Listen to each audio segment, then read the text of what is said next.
Today we are going to study about the chapter number 9, force and law of motion. Okay, so everybody ready? Force and law of motion. Force यानी कि बल, और उसके बाद जो है Newton की उसकी गति के तीनों नियम पढ़ेंगे, है ना। First law of motion, second law of motion and third law of motion. ठीक है, तो इसको अपन पढ़ने वाले हैं आज। ओके, तो अभी अपन ने पढ़ा था पहले 8th चैप्टर में मोशन के बारे में पढ़ लिया। अब समझ में नहीं आया कि ये मोशन के पीछे कारण क्या है। What causes the motion? What causes the motion? Motion होता क्यों है?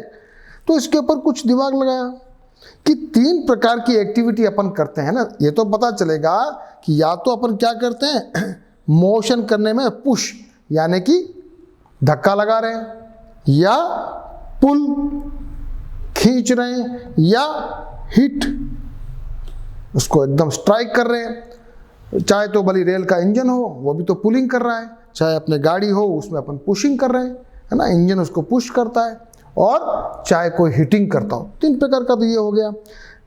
फिर बाद में समझ में आता है कि इन तीनों एक्टिविटी में कहीं ना कहीं एक चीज लगी है, वो है फोर्स। फोर्स कहीं ना कहीं अप्लाई हो रहा है। तो pushing, hitting and pulling of objects are all ways of bringing objects in motion. They move because we make a force acting on them. तो फोर्स क्या करता है, उसमें उनका शेप बदल देता है या उसको मूव करता है। अब बात आती है फोर्स कैसा होना चाहिए, तो आता है balanced force and unbalanced force. अगर बैलेंस फोर्स रहेगा, अब इस आपके सामने एक एग्जाम्पल आता है। देखो कौन सा एग्जाम्पल है, ये एक टेबल है, टेबल के ऊपर एक बुक रखी हुई है, और बुक में दोनों तरफ से अपन ने तार खींच रखे हैं, मान लिया बांध रखा है। एक तरफ से सेम ताकत से दोनों मतलब बराबर फोर्स अगर लगाएंगे तो क्या हमारी किताब हिलने वाली है, क्या बॉक्स हिलने वाला है, क्या नहीं हिलेगा ना। क्यों? क्योंकि दोनों तरफ बराबर की ताकत लग रही है। ओके, इसका मतलब ये हुआ कि अगर अपने किसी भी चीज को मूवमेंट कराना है तो अपने को अनबैलेंस्ड फोर्स चाहिए।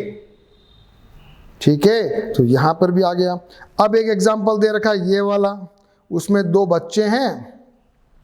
2 बच्चे क्या कर रहे हैं, किसी बॉक्स को धक्का मार रहे हैं। बॉक्स को धक्का मारे, बॉक्स नहीं चल रहा है। फिर थोड़ा और तेज धक्का मारा तो भी नहीं चल रहा है। फिर और तेज धक्का मारा तो बॉक्स चलने लगा, बॉक्स खिसकने लगा।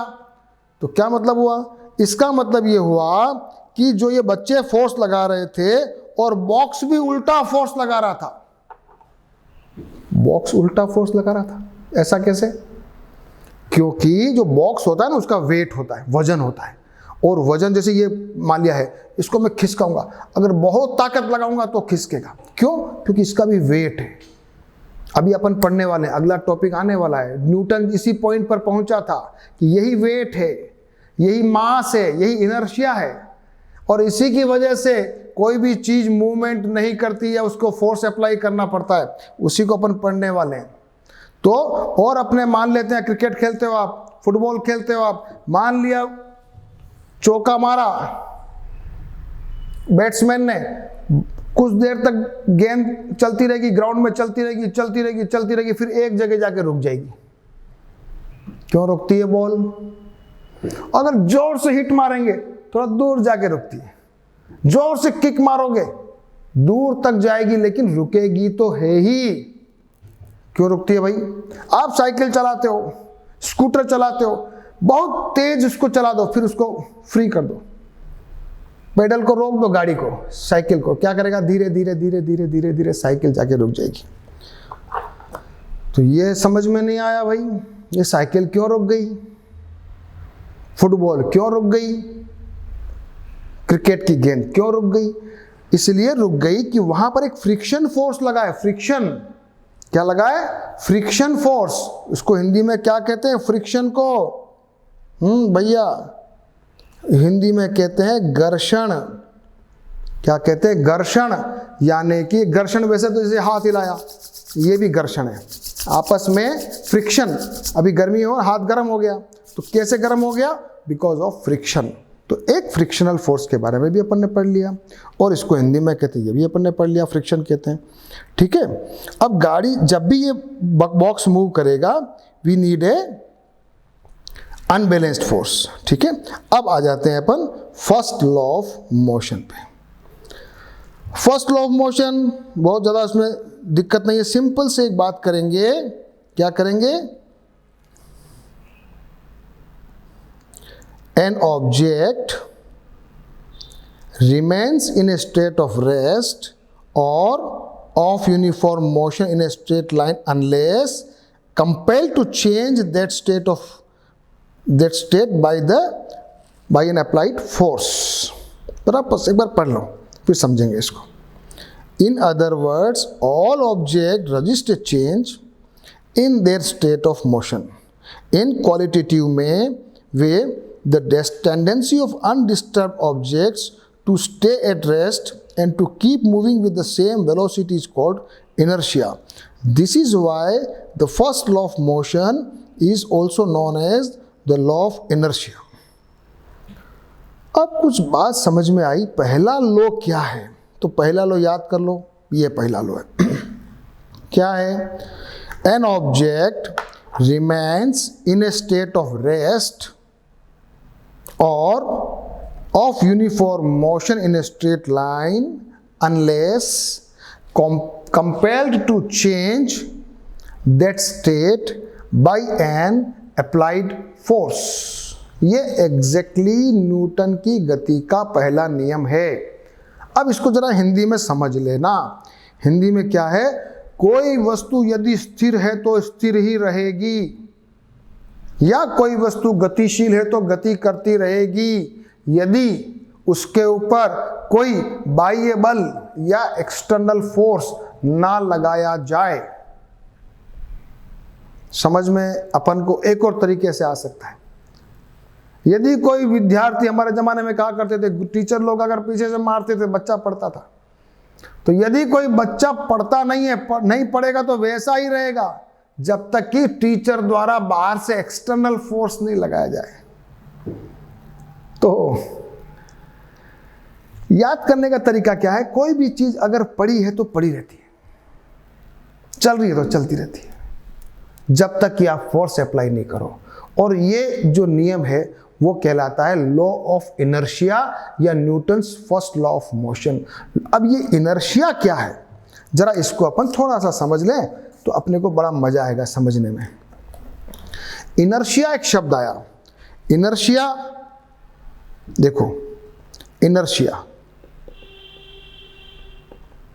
जिसको हिंदी में हम कहते हैं जड़त्व। मतलब कोई भी व्यक्ति में एक इनर्शिया होता है। अरे आपको सुबह जल्दी उठना है 4 बजे, अरे यार 4 बजे मैं नहीं उठ सकता हूं, तो क्या इनर्शिया है?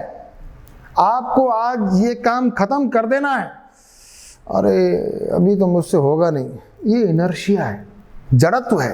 एक चीज कोई रोकती है आपको, लेकिन आपको मालूम चले कि नहीं नहीं नहीं नहीं अभी ट्रेन छूटने वाली है और 5 मिनट में तो अपने को स्टेशन पहुंचना है, तो आप क्या करोगे? अरे फटाफट उठोगे, फटाफट सामान संभालोगे।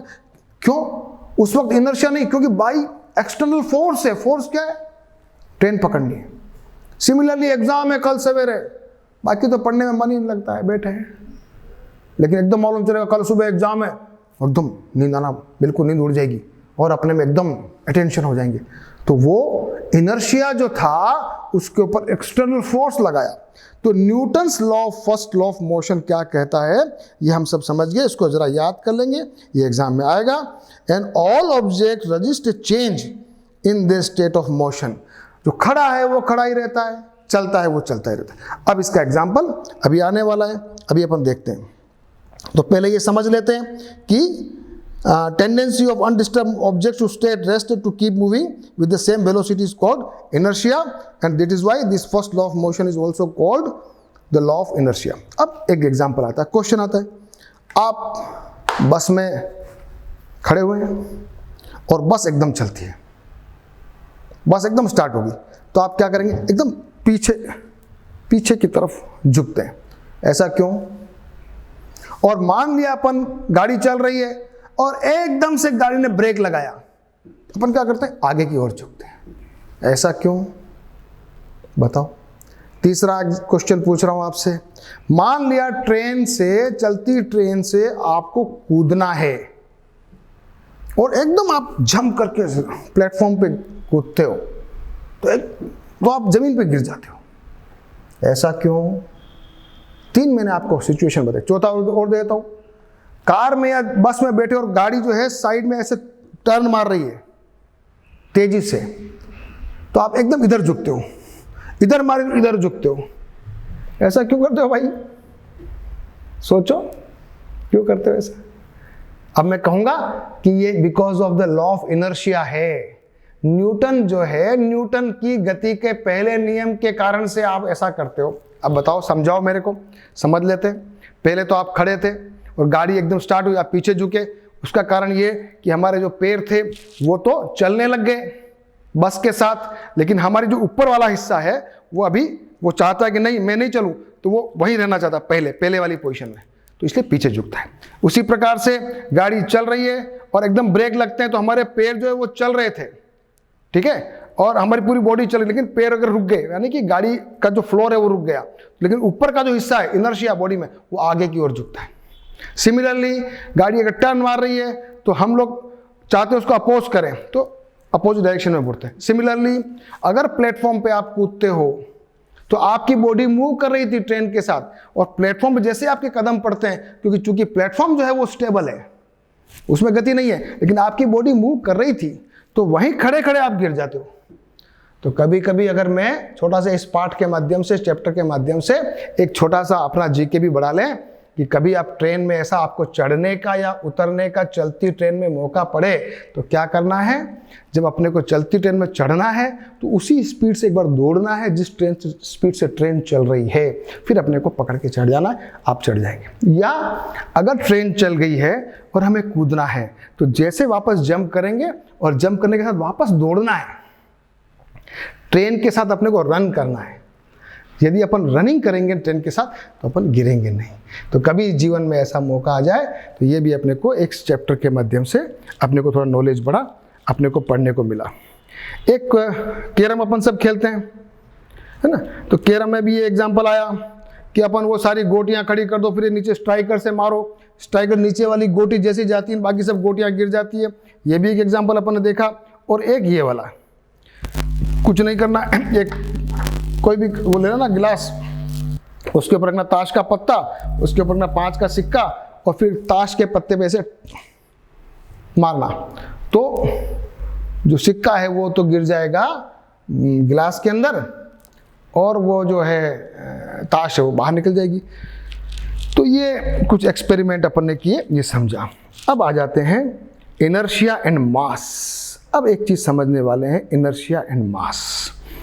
इनर्शिया जो है बेसिकली हमने देखा कि मान लिया एक ये इसी जगह इसी एक्सपेरिमेंट को ले लें, यहाँ अगर 5 रुपए का सिक्का है तो वो नीचे गिर जाएगा ताश को जैसे आप हिट करोगे। लेकिन अगर वो 25 पैसे का सिक्का है या 50 पैसे का सिक्का है या 1 रुपए का सिक्का है तो शायद वो नहीं गिरेगा, क्योंकि उसका वेट कम होता है। तो दूसरी बात अपने को समझ में आती है कि it all depends upon it is inertia is a natural tendency of an object to resist a change in its state of motion, और the mass of an object is a measure of inertia. जिसका मास ज्यादा होगा उसका inertia ज्यादा होगा। Football के ऊपर kick मारो, फुटबॉल जाएगी, और पत्थर के पड़ा हुआ पत्थर उसके ऊपर किक मारो, क्या होगा? पत्थर भी जाएगा? पत्थर नहीं जाएगा, टांग टूट जाएगी। तो क्या है कि इसका भी एक कारण है इनर्शिया, ठीक है। तो ये अपन ने पढ़ा। जरा अपन थोड़ा सा इसका क्वेश्चंस पे आ जाते हैं। क्या कहता है पहला क्वेश्चन, जल्दी जल्दी पढ़ लेते हैं। Which of the following has more inertia? Rubber ball और स्टोन, बताओ कौन है? रबर बॉल और स्टोन में किसका इनर्शिया ज़्यादा है? स्टोन का। बाइसिकल एंड द ट्रेन, किसका है? ट्रेन का। 5 rupees coin and 1 rupee coin, 5 rupee coin का। Now question number 2, in the following example try to identify the number of times the velocity of the ball it changes. चलो उसको कोई important नहीं है, football का है, issue छोटा है। Explain why some of the leaves may get detached from a tree if very vigorously shake its branch। कोई क्वेश्चन है, उसमें ये कहता है कि पेड़ को मान लिया हवा चलती है, आंधी चलती है, तो कुछ पत्ते तो मतलब कुछ पत्ते जो है उसके गिर जाते हैं, और मान लिया वैसे हिला हो तो भी गिर जाते हैं। कारण सिंपल सा है, क्या कारण है? कि वो रजिस्ट करते हैं चेंज को, because leaves want to be at rest, so when we are shaking the tree, the leaves, since they want to be at the same position, same state, so they resist, and because of that उनका जिनका पत्ते अगर उनका थोड़ा सा भी power कम है तो वो अपने टहनी से टूट जाते हैं और वो गिर जाते हैं। एक और क्वेश्चन,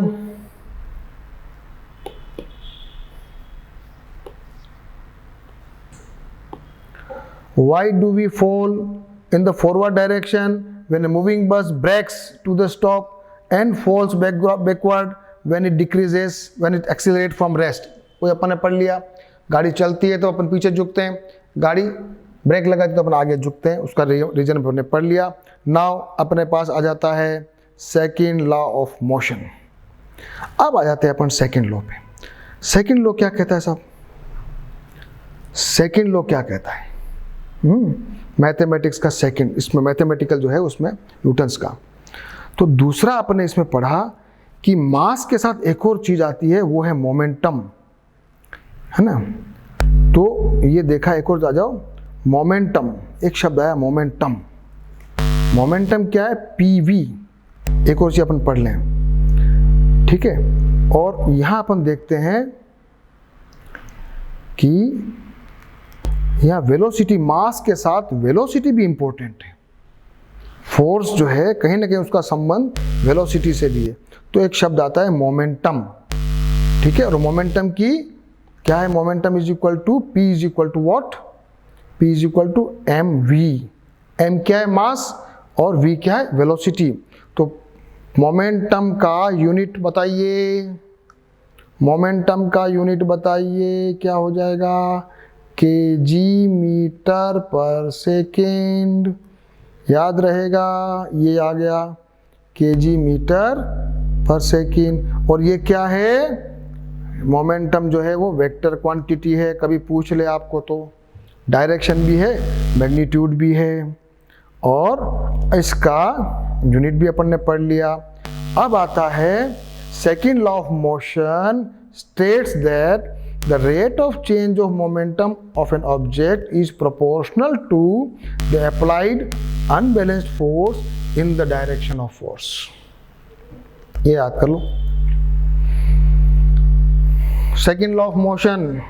चलो याद कर लो, the second law of motion states that the rate of change of momentum of an object is proportional to the applied unbalanced force in the direction of force। तो अब आ जाता है अपने पास rate of change of momentum. तो ये फटाफट पढ़ ले, मोमेंटम रेट ऑफ चेंज, यानी पहले मान लिया P2 था, फिर बाद में P1 था, फिर P2 हो गया, तो P2 माइनस P1। ये जरा एक बार देख, मैं समझाऊंगा आपको, पहले एक बार देख लें। और ये आ गया उसका फॉर्मूला, ये उसका दिस इज द। अब मैं ज़रा इसको फ्रेश कर लेता हूँ आपके लिए समझाने के लिए। सबसे पहले आ गया, हाँ yes, P is equal to mv। Okay, तो अब अपन रेट ऑफ चेंज की बात करते हैं। मान लिया शुरू में इनिशियल वेलोसिटी थी, क्या थी? u। बाद में कितनी हो गई? फाइनल वेलोसिटी हो गई, क्या हो गई? v। तो P1 जो है वो तो है mu, और P2 क्या है? वो है mv। तो P2 माइनस P1 हो गया, P2 माइनस P1 हो गया mv minus mu is equal to mv minus u। अब रेट ऑफ चेंज, तो रेट ऑफ चेंज, जब रेट की बात कर रहे हो, रेट यानी कि टाइम के कंपैरिजन में, ये बन जाएगा M V minus U upon T, time, ठीक है, ओके। अब आ जाता है F, force. Force direct proportional to M V minus U upon T. Direct proportional, बार बार समझा रहा हूं मैं, डायरेक्ट प्रोपोर्शनल क्या है, ये चिन्ह है उसका, जो निशान कौन सा है, ये वाला निशान है, ये डायरेक्ट प्रोपोर्शनल, मतलब जितना ये बढ़ेगा इधर वाला उतना ये बढ़ेगा, दोनों एक दूसरे के डायरेक्ट प्रोपोर्शनल है। जितने ज्यादा पढ़ाई करोगे उतने ज्यादा नंबर आएंगे, डायरेक्ट प्रोपोर्शनल है। जितने ज्यादा खाओगे उतना ज्यादा मोटे होगे, डायरेक्ट प्रोपोर्शनल है। जितने ज्यादा एक्सरसाइज करोगे उतनी ज्यादा फिटनेस आएगी, डायरेक्ट प्रोपोर्शनल है। तो डायरेक्ट प्रोपोर्शनल आप समझ चुके हैं। और अब मुझे ये जो निशान है डायरेक्ट प्रोपोर्शनल का, जब उसको हटाना होता है, इक्वल टू लाना होता है, तो मुझे एक कांस्टेंट क्रिएट करना पड़ता है। जब कभी डायरेक्ट प्रोपोर्शनल में अपन इक्वल टू लाएंगे तो एक कांस्टेंट को ऐड करेंगे, ये बन जाएगा M V minus U upon T. यहां तक अपन पहुंच गए, ठीक है ना। अब अपन इसको आगे और सॉल्व कर लेते हैं, के एम, और ये बन जाएगा ए क्या है, ये वाला एक्सीलरेशन। तो अब अपने पास मोटा मोटा आ गया F is equal to M A, यदि के का मान 1 है तो। यहां तक भी पहुंच गए। फिर अपन पढ़ लेंगे जो अपना फोर्स है उसका यूनिट क्या होगा, KG meter per second square, जिसको बाद में क्या कहा जाएगा, न्यूटन। एफ जो है फोर्स का जो यूनिट है, आगे जाके अपन पढ़ने वाले हैं कि फोर्स का जो यूनिट है वो रह जाएगा न्यूटन। आ जाओ जरा इस पे आ जाओ, बुक्स पे क्या लिखा है जरा देखें। यस, ओके, जो मैंने पढ़ाया कि अभी rate of change of momentum आ गया, ये डायरेक्ट प्रोपोर्शनल टू आ गया, एफ डायरेक्ट प्रोपोर्शनल टू ये आ गया, फिर के अपन लिया है, ये हो गया के एम ए हो गया, ए अपन जानते हैं ये हो गया, और फिर उसके बाद इसकी यूनिट हो गई, क्या हो गई यूनिट, के जी, ये होगी सॉरी, के जी मीटर पर सेकेंड स्क्वायर। तो फोर्स ऑफ द यूनिट हो गया, क्या हो गया, के जी पर दिस के जी मीटर सेकेंड स्क्वायर और न्यूटन, तो which is also the symbol is an. तो अब अपन ने क्या पढ़ लिया, फोर्स का यूनिट अपन समझ गए, क्या समझ गए, KG meter per second square और न्यूटन। तो second law of motion gives us the method to measure the force acting on object as a product of its mass and acceleration. Okay, और यहां भी अपने को सिंपल आ गया, F T is equal to this. अब सीधा सीधा अपन क्वेश्चंस पे आते हैं। यहाँ थोड़ा सा इन्होंने एक एग्जांपल दे रखा है कि ये जो बॉल को कैच करने वाला है, ये बॉल को कैच करने वाला ऐसे उसको रोकता है, तो उसके कारण से उसका मोमेंटम कम हो जाता है, तो उसको जो फोर्स लगने वाला है ना बॉल का, वो कम लगता है। तो ये क्वेश्चन छोटा सा इसमें आया। यस, अब अपन सीधे सीधे एक बार एग्जांपल कर लेते हैं। एग्जांपल नंबर 9.1 पे आ जाते हैं और उसको समझ लेते हैं। एग्जाम्पल नंबर 9.2, 9.3, 9.4, 9.5 ये कर लेते हैं ना। तो ये करने से अपने को, क्योंकि अल्टीमेटली एग्जाम में क्या पूछा जाएगा, न्यूमेरिकल्स आएंगे, तो हमको ज़्यादा प्रैक्टिस किस पे करनी है, न्यूमेरिकल्स पे करनी है। समझ में तो आ गया ना, मोमेंटम समझ में आ गया, यूनिट समझ में आ गया, फोर्स समझ में आ गया। अब सीधे क्वेश्चंस कर लेते हैं। A constant force acts on an object of 5 kg for the duration of 2 seconds. It increases the velocity from 3 meter per second to 7 meter per second. Find the magnitude of applied force. Now, if the force is applied for the duration of 5 seconds, what would be the final velocity of the object? अब इस प्रकार के question आपको पूछे जाएंगे। आप chapter को समझ लें, कंसेप्ट को समझो और सीधे न्यूमेरिकल पे ज़्यादा ध्यान दें, क्योंकि अपने को परीक्षा में एग्जाम के न्यूमेरिकल आएंगे, तो न्यूमेरिकल में अपने को सोल्व करना है ना। तो ये अपन इसको ज़रा पढ़ लेंगे। अब आ जाओ, मैं इधर ज़रा सॉल्व कर लेता हूँ इसको इधर, तो आपको फटाफट आप भी अपने उसमें बुक निकाल लीजिए।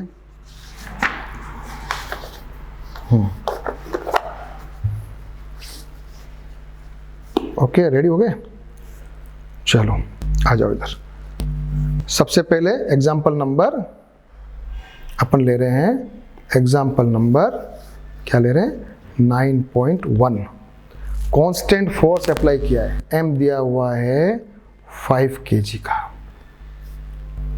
टाइम दिया हुआ है 2 सेकेंड्स का, u दिया हुआ है 3, v दिया हुआ है 7 metre per second, metre per second. निकालना है force. Force is equal to m v minus u upon t is equal to 5 into क्या हो जाएगा? v minus u 7 minus 3 upon क्या t 2। ये हो जाएगा 5 इंटू 4 अपॉन 2, ये 2, ये इज इक्वल हो गया 10 न्यूटन। आ गया? आ गया? अब ये क्वेश्चन में क्या कहता है, अगर जो है टाइम को बढ़ा दिया जाए, सेम ताकत में फोर्स वही लगा रहे हैं और टाइम को बढ़ा दूं तो v कितना होगा? आ जाओ साहब, तो एक छोटा सा पढ़ लो फटाफट।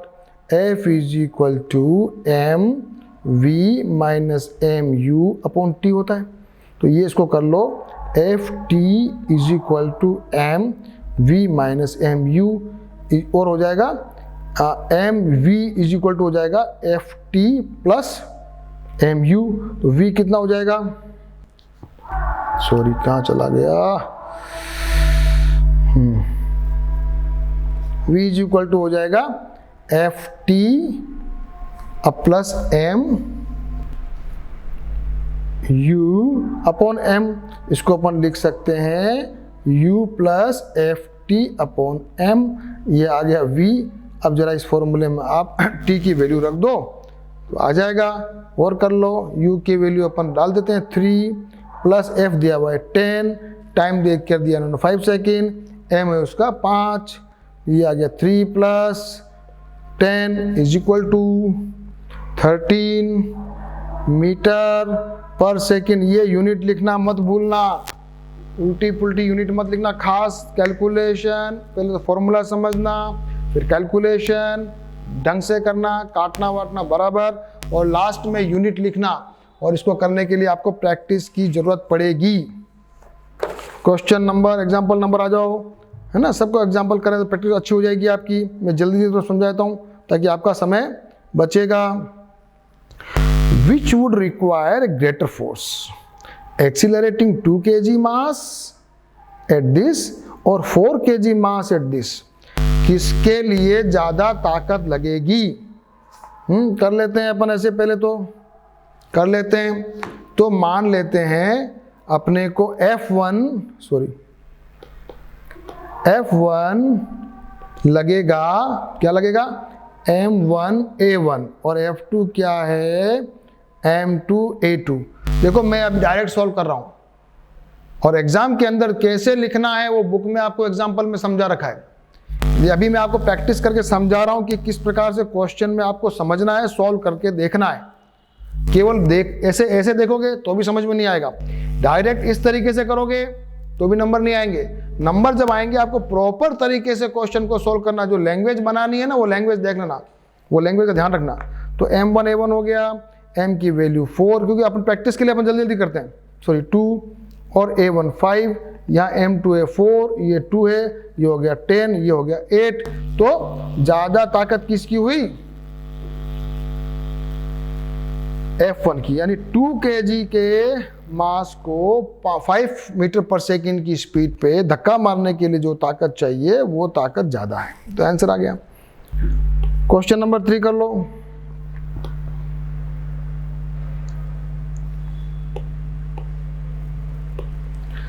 A motor car is moving with a velocity क्या दे रखा है, ये वेलोसिटी। और 4 second to stop after the brakes are applied. Calculate the force exerted by the brakes on the motor car if the mass of the body with passengers is 1000 kg। कर लोगे क्या? अब तो होशियार हो गए ना। अब देखो U दे रखा है 108 किलोमीटर पर आवर, इसको कर देना मीटर पर सेकंड में कन्वर्ट कर देना। V गाड़ी 0, क्योंकि गाड़ी ब्रेक मारा है तो स्टॉप हो गई, रुक गई। T इज इक्वल टू दे रखा है 4 सेकेंड और M दे रखा है 1000 kg। कर लोगे? देखो इधर मैं आपके सामने बता रहा हूँ, इन्होंने किया हुआ है। ये U आ गया, ये इसको पहले मीटर पर सेकंड में कन्वर्ट कर दिया, फिर V अपन को 0 दे ही रखा है, फिर अपन ने डायरेक्ट फोर्स के फॉर्मूले में वैल्यू रख दी, ये आंसर आ गया। इजी है कि नहीं है इजी? कर लोगे? एग्जाम्पल 9.4, जल्दी जल्दी करेंगे ना, सीखने को मिलेगा। A force of 5 Newton gives A mass m1 and acceleration this and a mass m2 acceleration this, what acceleration would it give if both the masses are tied together? एक 5 न्यूटन की ताकत का बल लगा रहे हैं m1 पे, उसको 10 मीटर पर सेकंड स्क्वायर की स्पीड पे दौड़ वो करना, एक्सेलरेट करना है, और m2 को करना है इधर 20 मीटर पर सेकंड स्क्वायर का। अभी बताइए what acceleration would it give if both the masses are tied together? बताओ बताओ भैया।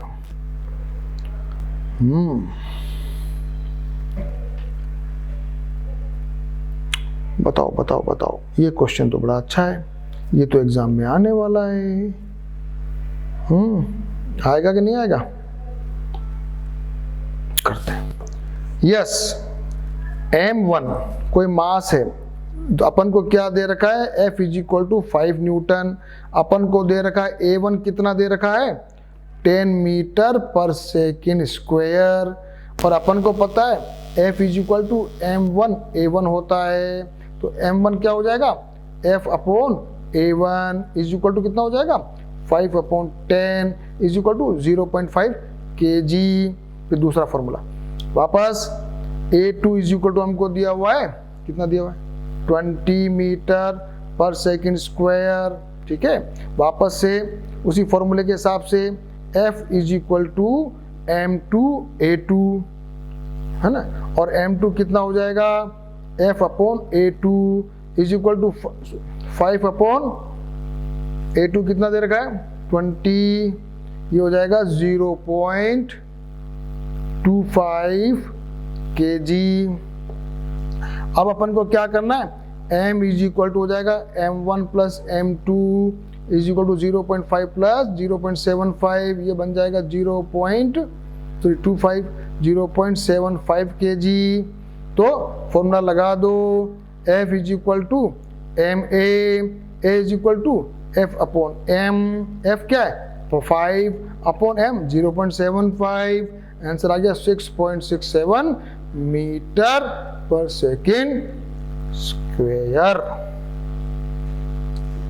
देखो मैंने जल्दी जल्दी किया, बार बार बोल रहा हूं, मैं आपको प्रैक्टिस करवा रहा हूं, प्रैक्टिस आपको खुद करनी पड़ेगी। लेकिन एग्जाम के अंदर इन क्वेश्चन को जब भी आए, लैंग्वेज जरूर लिखना कि let the force F is equal to this, let the mass m1, mass of one object is m1, because of the formula F is equal to ma।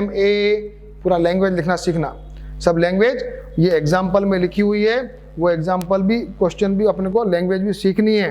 तो ऐसा मत कर देना कि आप लैंग्वेज ना सीखो। Example number 5.9.5, velocity of A time graph दिया हुआ है, एक मास है 20 किलो का, वो ऐसे जाता है। तो अब इसमें दे रखा है जो उसकी वेलोसिटी है वो 0, पहले शुरू में तो 20 थी और आफ्टर 10 सेकेंड वो हो जाती है 0। तो अपन लिखेंगे u इज इक्वल टू 20 अब ये ध्यान रखना सेंटीमीटर दे रखा, ध्यान रखना थोड़ा सा, सेंटीमीटर पर सेकेंड। और v is equal to 0, t is equal to दे रखा है 10 सेकेंड। निकालना क्या है अपने को भाई, फोर्स निकालना है, क्योंकि मास भी दे रखा है, m दे रखा है 20 ग्राम। जरा ध्यान रखना है तो मामला ग्राम और किलोग्राम का लफड़ा है। तो सबसे पहला काम तो करना आपको, क्या करना है भाई, इसी को कन्वर्ट करना है इसमें, t is equal to this a दे रखा है, यहां से इन्होंने निकाल लिया, कन्वर्ट यहां जाके किया है। देखो यहां जाके सेंटीमीटर पर वाला, सेंटीमीटर पर सेकंड स्क्वायर को यहां जाके मीटर पर सेकंड स्क्वायर में कन्वर्ट किया है। देखो मैं आपको समझा सकता हूं, लेकिन एक बार आप कोशिश करो।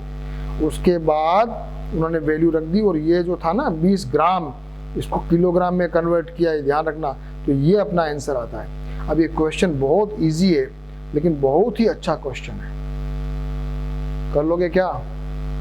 बहुत इजी है और बहुत समझा। अब करना इतना सा, इसमें सारे फॉर्मूले अपने पता है। केवल मामला कहाँ गड़बड़ है, एक तो ये सेंटीमीटर पर सेकंड स्क्वायर, और ये क्या है, m इज इक्वल टू 20 ग्राम। करें, इफ एनीबडी, मेरी आवश्यकता है करने की तो मैं कर देता हूं, नहीं तो आपको लगता है कि आप कर सकते हैं तो बहुत अच्छी बात है, फिर भी मैं जल्दी जल्दी कर देता हूं। Yes, mass, sorry, mass m is equal to 20 gram is equal to 20 upon 1000 is equal to 0.02 kg। सबसे पहला काम। फिर ले लेते हैं u is equal to 20 centimeter per second square, इसको इज इक्वल टू हो जाएगा 20 upon 100 meter per second, is equal to हो जाएगा 0.2 meter per second. v is equal to 0, t is equal to 10 second, है ना। अब अपने को निकालना है f। तो f सबसे पहले डायरेक्ट निकाल सकते हैं, एक्सेलरेशन निकालना हो तो a is equal to v minus u upon t। v क्या है 0, माइनस ये है 0.2, t क्या है 10, ये हो जाएगा माइनस 0.2 अपॉन 10, तो क्या हो जाएगा माइनस 0.02। आ गया ना, मीटर पर सेकेंड स्क्वायर।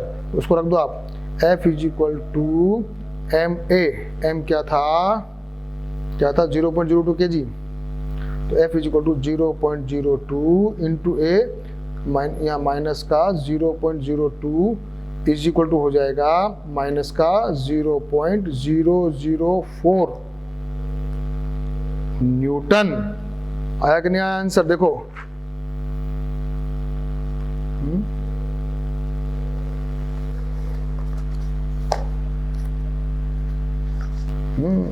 देखो मेरे से भी गलती हुई। देखो देखो देखो देखो, आंसर आना था देखो माइनस 0.0004, है ना। और मेरा क्या आया, देखो मेरा आया ये, आना क्या था ये। गड़बड़ कहाँ की मैंने गड़बड़ की यहाँ पे, देखो यहाँ मैंने गड़बड़ की। और ये जो प्रैक्टिस अपन नहीं करते हैं उसकी वजह से गड़बड़ हो जाती है। आप एग्जाम में ऐसी गलती मत करना। क्या आना चाहिए था, क्या आना, 0.002 kg आना चाहिए था, क्योंकि ये क्या था 2/100 था।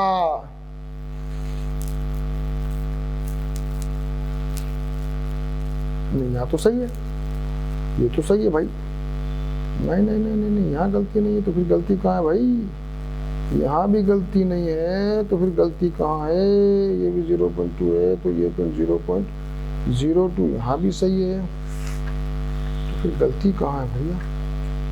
20/1000 0.02, गलती कहाँ हो रही है भाई? एक मिनट देखो बड़ा मामला गड़बड़ हो गया। ये हो गया 0.02 इंटू माइनस का 0.02 इज इक्वल टू यहाँ पर 0.0004। यहाँ गलती की मैंने, अच्छा यहाँ मैंने गलती की, बाकी सब जगह सही था, केवल यहाँ गलती। क्या गलती की मैंने? कि जो पॉइंट था ना, इधर भी 2 चीज थी, उधर भी 2, अब दोनों को मल्टीप्लाई करूंगा, अगर 2 × 2 4 है, तो यहाँ भी मेरे को 2 और 2 4 चीज के बाद 0 लगाना, तो 1 2 3 4, इसलिए मेरा आंसर, पहले मैंने क्या गलती की थी, -0.004 कर दिया, जबकि आना ये था। यहाँ छोटी सी मैथमेटिकल कैलकुलेशन की मेरी मिस्टेक हुई। देखो छोटे छोटे ये मिस्टेक अपने को सुधार लेनी है। ओके, तो देखो आपके सामने मैंने लाइव एक क्वेश्चन किया और बहुत तरीके से किया, और ऐसे अपने को एग्जाम में बहुत ध्यान रखना है, कोई क्वेश्चन की गलती नहीं होनी चाहिए। तो आज अपना ये फोर्स वाले चैप्टर का सेशन नंबर 1 था। क्या था ये? पहला पीरियड, पहला सेशन था। अब अगला सेशन आने वाला है, और इस नेक्स्ट सेशन में हम पढ़ने वाले हैं थर्ड लॉ ऑफ मोशन पढ़ेंगे, उसके बाद हम पढ़ेंगे क्या, कंजर्वेशन ऑफ मोमेंटम, और उसके बाद उसके ऊपर क्वेश्चंस करेंगे, ठीक है ना। तो क्या पढ़ने वाले हैं, conservation of momentum, third law of motion and the questions, ये एंड सेकंड और लास्ट में अपन करेंगे एक्सरसाइज। तो सभी लोग इसके लिए, पहले तो अपन ने जो पहला सेशन आज पढ़ा है, कहाँ तक पढ़ लिया, सेकंड लॉ ऑफ मोशन कर लिया, सेकंड लॉ ऑफ मोशन के ऊपर क्वेश्चंस किए हैं, इसकी प्रैक्टिस करेंगे। और tomorrow we will study about, या next session we will study about the third law of motion. Okay, thank you very much.